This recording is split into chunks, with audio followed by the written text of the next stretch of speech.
Haruna Hamisi. Hii mistake kidogo iliyotokea za dereva ni uzembe wa dereva. Yaani dereva alipigiwa honi kama 2, baada ya hapo akawa na sita kuingia na kutoka.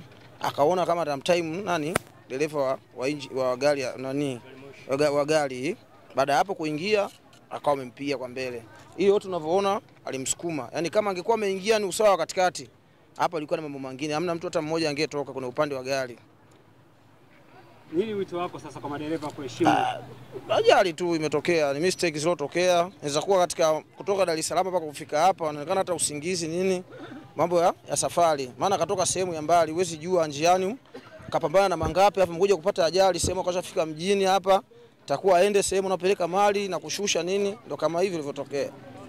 Jamani, tunasikitika sana huku. Tunasikitika sana kupata ajali mtaa wetu wa sokoni. Tulivyosikia honi mara 3, tukasema kuna nini huku? Ikafanya pu pu.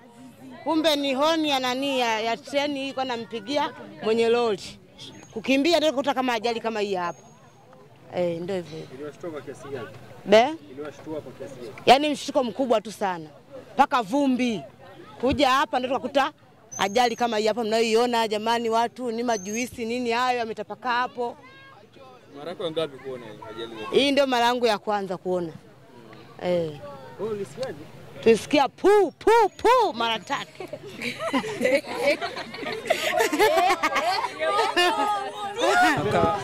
Kwa majina naitwa Abeli Agustino, naishi hapa Miogoni hapa. Ajali baada ya kuwa imetokea ilikuwa mida kama saa 7 hivi. Hiyo gari ilikuwa inatokea huko mjini inaelekea huko barabara ya Ulambo. Sasa hiyo tena wakati imefika hapo kwa inapiga honi zaidi ya mara 3. Unaona siji dereva alikuwa kajisahau, alifahamu ndio imetokea ajali. Ikawaje sasa? Ndio ina maana huyo tena yani baada ya hiyo gari imefika hapo tena kwa inaipigia honi.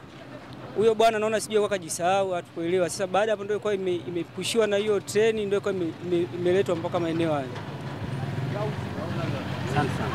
Rahma Daudi Kasurubare. Rahma Daudi Kasurubare. Tulikuwa tupo sokoni hapo. Treni inapita imepiga honi mara 3. Imepiga honi naona hatujaelewa tu nini kinachotokea. Yaani ghafla tukasikia tu pu pu mara 2.